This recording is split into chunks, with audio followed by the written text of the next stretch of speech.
तो good morning बच्चों, CET Hindi high school में आपका सभी का स्वागत है। आज हम पढ़ेंगे चैप्टर नंबर 6 में स्मरण के प्रकारों में तीसरा पॉइंट दीर्घकालीन स्मरण। दीर्घकालीन शब्द से आपको पता चल जाएगा कि लॉन्ग टाइम यानी कि लंबे समय के या कायमी रूप से जो स्मरण का भंडार है वो। अल्पकालीन स्मरण से अमुक जानकारी क्या होती है, दीर्घकालीन स्मरण में प्रवेश कर देती है। तो उससे क्या होता है, व्यक्ति एक ही विषय का पुनरावर्तन रहने से उसकी छवि प्रबल बनती है, लंबे समय तक संचित होती है।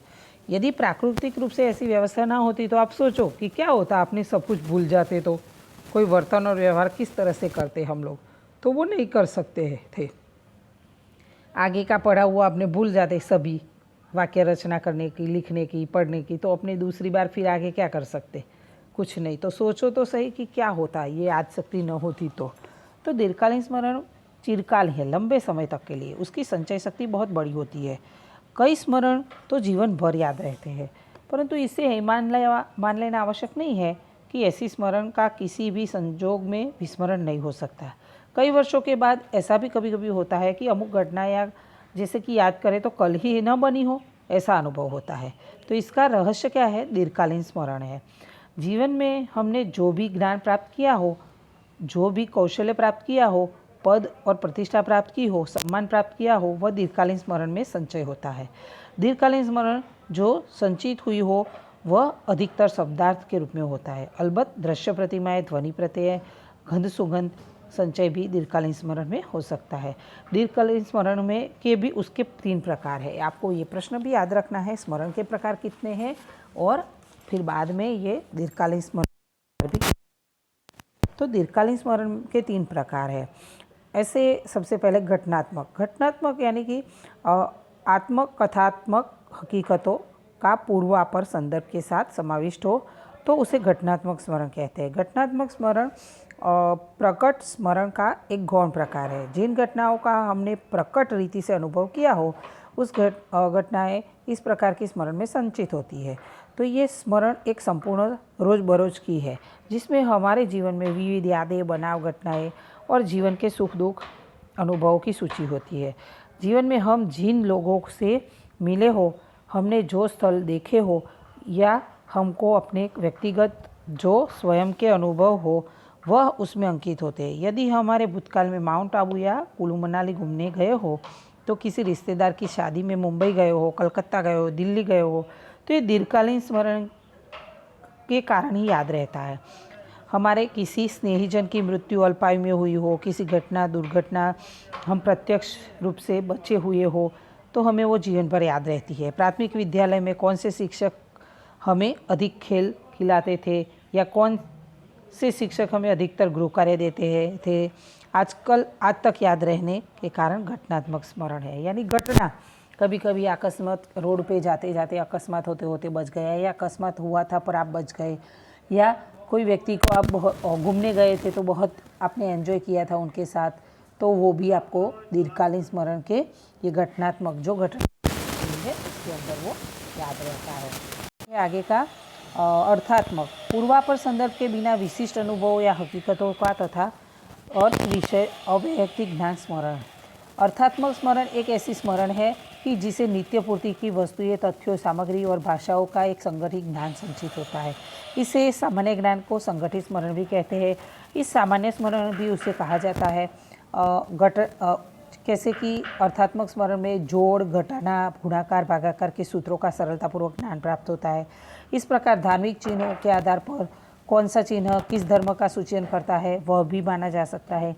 यही नहीं, विविध देशों के राष्ट्रध्वज में जो बने चिन्ह और रंगों के आधार पर हम उनका वर्णन अर्थात्मक अर्थघटन भी कर सकते हैं। इस प्रकार अलग अलग प्रकार के प्रत्ययों के द्वारा प्राणी का या पशु पक्षी जीव जंतु के गौण जाति के अर्थ को भी हम जान सकते हैं। तो ये अर्थ मीन्स कि भाग, घाकार, गुणाकार, जोड़ आदि क्या है, अर्थ रूप से अपने समझकर उसको याद रखते हैं। उस तरह से राष्ट्रध्वज के चिन्ह कि कौन से देश का कौन सा है उसे याद, अर्थ को समझते हैं कि इसका ये अर्थ इसको, तो उसके आधार से अपने याद रखते हैं। रीति लक्ष्मी स्मरण ये एक प्रकार के कौशल्य को प्रकट करती है। जिससे हमने भूतकाल में कोई भी वस्तु सीखी हो तो वह हमारे जीवन भर याद रहती है। जैसे कि स्कूल जाते समय सीखी हुई साइकिल हमें हमेशा के लिए चलानी आती है।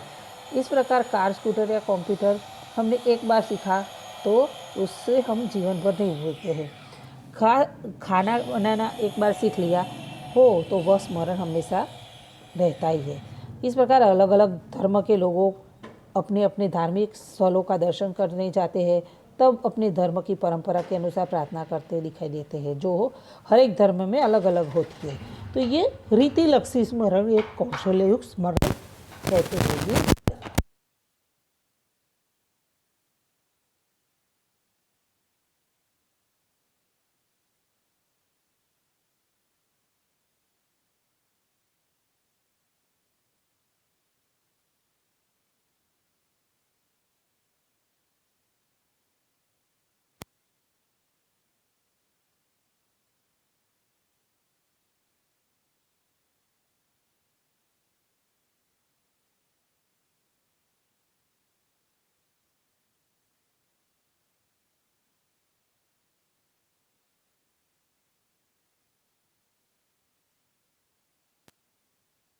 रहता है। अल्पकालीन स्मरण की संचय शक्ति सीमित होती है। मिलर के मत अनुसार अल्पकालीन स्मरण की संचय शक्ति 7 ± 2 होती है।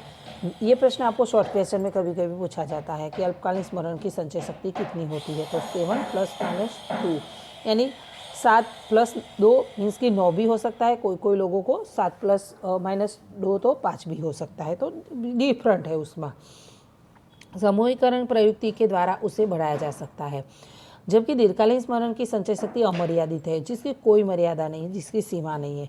अल्पकालीन स्मरण में जो विस्मरण होता है उसका आधार अधिकतर स्मरण चिन्हों के नष्ट होने के कारण होता है, जबकि दीर्घकालीन स्मरण में क्या होता है, विस्मरण लंबे समय तक पुनरावृत्त न करने के कारण। फॉर एग्जाम्पल कि अपने क्या करते हैं, दीर्घकालीन स्मरण में अपने क्यों भूल जाते हैं, क्योंकि उसको फिर से पुनरावर्तन नहीं करते हैं। इसीलिए शायद इसी कारण से दीर्घकालीन स्मरण में व्यक्ति किसी विशेष परिस्थिति में चाहे तो भी याद नहीं कर सकता, लेकिन बाद में अपने आप ही खास प्रयत्न किए बिना पुनरावृत्त हो जाता है।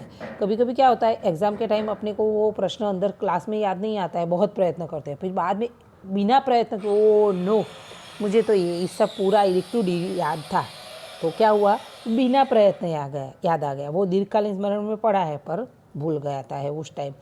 इस घटना को मनोवैज्ञानिक जीभ की नोक पर स्मरण घटना भी कहते हैं। चेतातंत्र के शारीरिक सबूतों के अनुसार दीर्घकालीन स्मरण और अल्पकालीन स्मरण ये 2 प्रकार स्मरण तंत्र के हैं, जो अलग अलग नियमों और सिद्धांतों के द्वारा निर्धारित है। तो बच्चों, आज के वीडियो में बस इतना ही। आगे का पॉइंट है विस्मरण, मैं अगली वीडियो में समझाऊंगी। चैनल को लाइक और सब्सक्राइब करना भूलना नहीं।